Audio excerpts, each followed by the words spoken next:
बिस्मिल्लाहिर्रहमानिर्रहीम। अस्सलाम वालेकुम नाज़रीन, मैं अहमद फ़वाद हूँ और आप मेरा यूट्यूब चैनल देख रहे हैं। अहम ख़बरों, तजिए और तबसरे के साथ आज की व्लॉग में आपकी खिदमत में हाजिर हुआ हूँ। दो तीन बड़ी इंपॉर्टेंट ख़बरें हैं जो आपके साथ मैंने शेयर करनी है। सबसे पहले तो चीफ़ जस्टिस काजी फ़ाइज़ ईसा साहब की जानिब से हंगामी इक़दाम, अहम इक़दाम, बड़ा इक़दाम ये है कि चीफ़ जस्टिस हाई कोर्ट की तब्दीली और चीफ़ जस्टिस हाई कोर्ट के ओहदे पर कौन तैनात होगा। कुछ अहम तरीन और एक्सक्लूसिव तफसीलात आज की व्लॉग में आपके साथ शेयर करेंगे। दूसरे नंबर पर नाज़रीन, सुप्रीम कोर्ट ऑफ पाकिस्तान से ही एक बड़ी खबर है। जस्टिस आयशा मलिक साहिबा के हवाले से जस्टिस आयशा मलिक डट गई हैं। एक अहम मामला था, अहम केस था सुप्रीम कोर्ट ऑफ पाकिस्तान में। इस केस के हवाले से भी कुछ अहम तरीन तफसीलात हैं, वो भी आज के व्लॉग में आपके साथ शेयर करूँगा। नोटिस क्यों जारी हुए हैं मौजूदा हुकूमत को, निगरान हुकूमत को या वफाकी हुकूमत को, इस पर भी अहम तरीन तफसीलात आपके साथ शेयर करूँगा। इमरान खान साहब के लिए अच्छी खबर है। इमरान खान साहब कब बरी होंगे ये पता लग गया है। इमरान खान साहब की बरीयत के हवाले से भी कुछ अहम तरीन तफसीलात हैं, वो भी आज के व्लॉग में आपके सामने रखेंगे। और आखिर में नाजरीन, जो हल्का बंदियाँ इलेक्शन कमीशन ने जारी की हैं, इस पर भी मुख्तसर सी एक खबर है, वो भी आपके साथ में शेयर करूँगा।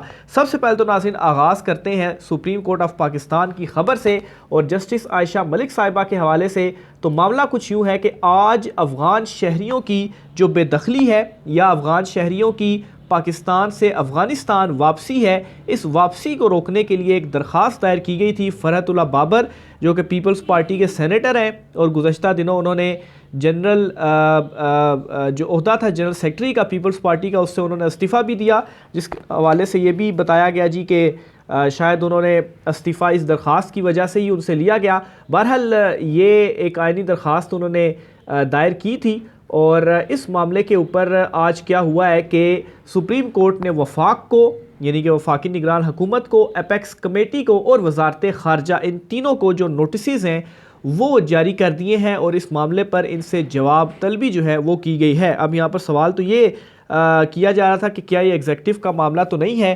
कि उनके ये फ़ैसले हैं और कोई ना कोई ऐसी रीज़न ज़रूर होगी कि उन्होंने ये फ़ैसले किए हैं, तो सुप्रीम कोर्ट क्यों नोटिस जो है वो जारी कर रही है। बहरहाल सुप्रीम कोर्ट ने नोटिस जारी करके उनसे ये पूछना तो है कि बिल आखिर क्या रीज़न्स हैं, अपना जो उनका मौक़िफ़ है वो सामने रखा जाए। समात का हवाला आपके सामने रखता हूँ। तो इस समात में नाज़रीन एक और इम्पॉर्टेंट बात यह भी हुई है कि जस्टिस आयशा मलिक साहिबा ने जो प्रैक्टिस एंड प्रोसीजर एक्ट पास हुआ था, जिसमें यह कहा गया था जी कि जो आइनी मामलात होंगे उन पर 5 रुकनी बेंच या उससे बड़ा जो बेंच होगा वो बनाया जाएगा और वो इन के हवाले से जो फ़ैसले हैं वो करेगा। तो चूँकि प्रैक्टिस एंड प्रोसीजर एक्ट अब चूँकि उसको मंजूर कर लिया गया है, सुप्रीम कोर्ट का जो फुल कोर्ट बनाया गया था उसमें उसके हक़ में जो फ़ैसला था वो आया था, तो जस्टिस आयशा मलिक ने इस मामले के ऊपर जो प्रैक्टिस एंड प्रोसीजर एक्ट पास हुआ था उस पर वो डट गई हैं और उन्होंने एक अहम जो सवाल है वो रख दिया है कि ये चूँकि आइनी तशरीह का भी एक मामला है, तो इस मामले के ऊपर क्यों ना जो लार्जर बेंच है वो नहीं बन सकता। इस मामले के ऊपर भी जो मुआवनत है वो अदालत ने आज तलब की है। तो आज बेसिकली जो कार्रवाई थी वो चूँकि इनिशियल लेवल की कार्रवाई थी, तो इस पर सिर्फ नोटिस और ये सवालों के जो जवाब हैं वो मांगे गए हैं। इसके अलावा जस्टिस आयशा मलिक साहिबा ने दौरान समात भी कुछ अहम तरीन जो सवालात थे वो भी किए, लेकिन तरतीब के साथ आपको लेकर चलता हूँ। तो दरख्वास्त गुजार जो थे उन्होंने ये कहा जी कि अफ़गान शहरियों की जो ये बेदखली है ये गैर कानूनी की जा रही है। जिन अफ़गान शहरियों को बेदखल किया जा रहा है वो सियासी पनाह की दरख्वास्तें दे चुके हैं। अफ़गान शहरियों के साथ हुकूमत पाकिस्तान गैर इंसानी हकूक़, इंसानी सलूक जो है वो कर रही है, हालांकि इस तरीके से नहीं है। हाँ, एक सवाल ये उठ सकता है कि वो लोग जो यहाँ पर ही पैदा हुए, उनके शनाख्ती कार्ड यहाँ पर बन गए, उनका क्या बनेगा, उस पर सवाल किया जा सकता है। वैसे जो दीगर अफ़गान शहरी हैं, अनफॉर्चुनेट उनके लिए ज़रूर होगा कि वो पहले अफ़गानिस्तान से इधर आए फिर पाकिस्तान से उधर जा रहे हैं, तो जाहिर सी बात है ये माइग्रेशन कोई इतना आसान काम नहीं होता। लेकिन अफ़गान शहरियों के जो गुज़श्ता कुछ टाइम से कुछ वाक़यात रिपोर्ट हो रहे हैं, चीज़ें सामने आ रही हैं, उनमें उनका मुलविस होना और फिर उसके और फिर ये जो फ़ैसला है वो रियासत की जानिब से करना, तो ज़रूर इसकी कोई ठोस जो वजूहात हैं ये हैं, तो इसी वजह से ये किया जा रहा है। और जाहिर सी बात है पाकिस्तान कोई यूरोपियन कंट्रीज़ की तरह उस तरह से कोई डेवलप कंट्री नहीं है कि वो इनका जो भार है, इनका जो बोझ है वो उठा सके। फिर अफ़गान शहरियों का जो रवैया है, ख़ास तौर पर क्रिकेट के मैदानों में ही आप उनका देख लें, जो रवैया रहता है वो भी आपके सामने है। तो बहरहाल फ़रहतुल्लाह बाबर साहब का ये मौक़िफ़ है, मज़ीद उन्होंने कहा जी कि निगरान हुकूमत पॉलिसी मामलात पर हतमी फैसला करने का आईनी इख्तियार जो है वो नहीं रखती। जिस पर जस्टिस याह्या अफरीदी साहब ने ये पूछा, वो भी इस बेंच का हिस्सा थे, 3 रुकनी ये बेंच था बेसिकली, सरदार तारिक, याह्या अफरीदी, आयशा मलिक, ये 3 जजिस थे। अच्छा, उन्होंने पूछा जस्टिस याह्या अफरीदी साहब ने कि दरख्वास्त गुजारों के कौन से बुनियादी हकूक़ हैं जो कि मुतासिर हो रहे हैं, इनकी आपने निशानदेही करनी है। ज़ाहिर सी बात है आज तो निशानदेही नहीं हो सकी, लेकिन आइंदा समात पर यह कहा गया जी कि आपने ये निशानदेही करनी है। इसका जवाब दिया फरदुल्लाह बाबर ने, लेकिन मज़ीद तफसील से नेक्स्ट समात में होगा। इसके साथ ही जस्टिस सरदार तारिक मसूद ने कहा कि 40 साल से जो लोग यहाँ रह रहे हैं क्या वो यहाँ ही रहेंगे, इस पर भी अदालत की जो मुआवनत है वो की जाए। और फिर जस्टिस आयशा मलिक साहिबा के 2 अहम तरीन सवालात वो ये कि अक़वाम मुत्तहिदा के मुआहदे मुहाजिरीन के हकूक़ को तहफ़्फ़ुज़ देते हैं, पाकिस्तान अक़वाम मुत्तहिदा के इन मुआहदों का पाबंद है, तो इस मामले के ऊपर भी जो मुआवनत है वो अदालत की जाए। तो ये इंपॉर्टेंट मामला था अफगान महाजरीन का, जो कि आज सुप्रीम कोर्ट ऑफ पाकिस्तान में अहम तरीन केस था चला। दूसरे नंबर पर नाज़रीन, चीफ जस्टिस कादी फ़ाइज़ ईसा साहब की जानिब से आज ये ख़बर सामने आई है कि उन्होंने एक जो है वो फ़ैसला किया है, और इस फ़ैसले के मुताबिक chief justice Sindh high court जो है उनकी मुस्तकली के हवाले से इजलास उन्होंने तलब कर लिया है, और 4 दिसंबर को ये इजलास तलब किया गया है। जो चीफ जस्टिस थे सिंध हाई कोर्ट के, उनका ओहदा खाली था और उनकी जगह पर कायम मकाम चीफ जस्टिस थे, और कायम मकाम चीफ जस्टिस अकील अहमद अब्बासी जो हैं वो जो ज़िम्मेदारियाँ वगैरह थे वो सर अंजाम दे रहे थे।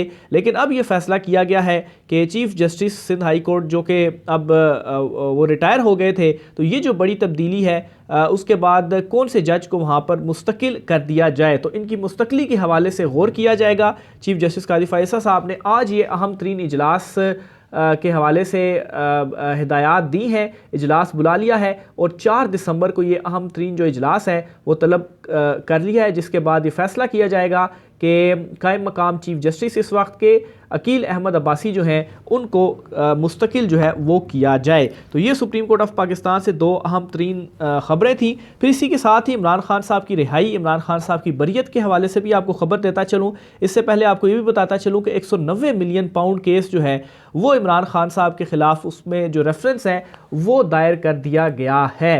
ये जो रेफरेंस इमरान खान साहब के ख़िलाफ़ दायर किया गया है, इसमें सिर्फ इमरान खान साहब नहीं बल्कि बुशरा बीबी और कुल कोई 6-7 इसमें मज़ीद और भी हैं जिनके इसके अंदर जो नाम है वो शामिल किए गए हैं। पर इमरान खान साहब के अगेंस्ट जो रेफरेंस है वो बिलाखिर दायर कर दिया गया है। इसके ऊपर बड़ी एक ज़बरदस्त सी जो ट्वीट है वो की गई है मोहम्मद फैज़ान खान साहब, अक्सर मैं इनको कोट भी करता हूँ, जो लोग मुझे रेगुलर सुनते हैं उनको मालूम है। लिखते हैं जी कि नैब ने इमरान खान, बुशरा बीबी समेत दीगर के खिलाफ 190 मिलियन पाउंड केस में रेफरेंस दायर कर दिया है, और अब एहतसाब अदालत इस पर सज़ा सुनाएगी, फिर वो सज़ा मुअत्तल होने की दरख्वास्त दायर हो जाएगी, नैब रेफरेंस वापस लेगा और सब बरी हो जाएंगे। बस इस सब के दौरान इमरान खान को जेल में रखा जाएगा। यानी कि इस हवाले से मुख्तलिफ गुफ्तगू जो है वो चलती भी रहती है कि असल मकसद ये है जी कि इमरान खान साहब को इलेक्शन तक जेल में ही रखना है, और फिर उसके बाद जिस तरह से अभी जो नवाज़ शरीफ के केसेस हैं इनमें आप देख रहे हैं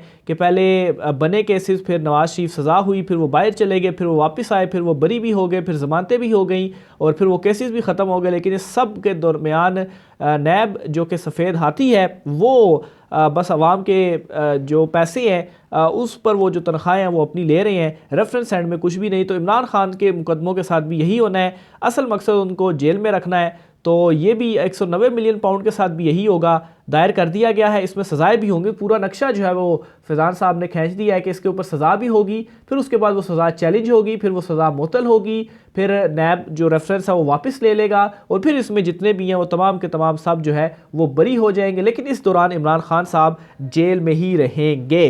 तो इमरान खान साहब की बरियत फ़िलहाल तो जो सारी चीज़ें नज़र आ रही हैं या ये जो कुछ अहम जो सीनियर जर्नलिस्ट वगैरह हैं ये जो नक्शा खींच रहे हैं, अभी तक के लिए तो यही कि इमरान खान साहब को इलेक्शंस तक जेल में रखा जाएगा। लेकिन क्योंकि इसमें ये भी देखें कि एक के बाद एक मुकदमा इमरान खान साहब पे डाला जा रहा है, तो ज़मानत भी हो जाए, कुछ भी हो जाए, तो दूसरे मुकदमे में गिरफ्तारी, तो अगर दूसरे में गिरफ्तारी है तो फिर जाहिर सी बात है गिरफ्तारी रहेंगे। इमरान खान साहब तो छोड़ें, बल्कि उनके जो वर्कर्स हैं, सरम जावेद ले लें आप, वो जैसी रिहा होती हैं साथ ही गिरफ्तारी हो जाती है। तो अगर उनको नहीं छोड़ा जा रहा, इतना मतलब है कि वो आकर कोई कंपेन पाकिस्तान तहरीक इंसाफ की ना चला दें, लेकिन इस चीज़ की अब ज़रूरत भी नहीं रही कि कोई कंपेन चलाए। कंपेन तो खुद ब खुद ही पाकिस्तान तहरीक इंसाफ की इस वक्त चल रही है। तो बहरहाल इमरान खान साहब के ख़िलाफ़ ये जो 190 मिलियन पाउंड केस है, ये भी इसका रेफरेंस जो है वो भी दायर कर दिया गया है। दूसरी तरफ नवाज़ शरीफ जो है, इनके ख़िलाफ़ एवन फील्ड और फ्लैगशिप, इन दोनों में तो ये बरी हो चुके हैं, हाई कोर्ट की भी स्टैंप लग चुकी है। अब जो तीसरा रेफरेंस था अल-अज़ीज़िया रेफरेंस भी नवाज़ शरीफ की जो अपील है इसमें, इसे भी 7 दिसंबर को समाअत के लिए इस्लामाबाद हाई कोर्ट ने मुकर्रर कर लिया है। तो राना सनाउल्लाह साहब पहले ही इसके ऊपर कह चुके हैं कि अल-अज़ीज़िया रेफरेंस जब लगेगा तो इसमें भी नवाज़ शरीफ बरी हो जाएंगे। तो उनको पता नहीं पहले से शायद किसी ने कान में आके बता दिया कि नवाज़ शरीफ जो है वो बरी हो जाएंगे। अलबत्ता अभी तक नवाज़ शरीफ साहब जो हैं वो रसीदें देने में कामयाब नहीं हुए। बहरहाल राना सनाउल्लाह साहब कह रहे हैं, और फिर हाई कोर्ट में भी जो इस वक्त चीज़ें सामने आ रही हैं, और 7 दिसंबर को ये समाअत के लिए मुकर्रर हो गया है। तो देखें 7 दिसंबर को नवाज़ शरीफ बरी होते हैं या 7 दिसंबर के बाद एक कदी तारीख रखी जाए और फिर उसके बाद नवाज़ शरीफ को बरी किया जाए। तो बहरहाल नवाज़ शरीफ का ये जो रेफरेंस है वो भी लग चुका है। आगे चलते हुए हल्का बंदियों के हवाले से भी खबर आपके साथ शेयर करता चलूँ। इलेक्शन कमीशन ने जी रात गए हल्का बंदियाँ जारी की हैं, और नई हल्का बंदियों के मुताबिक जो हल्के हैं वो कौमी असम्बली की जो नशिस्तें हैं वो 272 की बजाय इस मरतबा 266 होंगी, यानी कि फाटा को इंतज़ाम किया गया।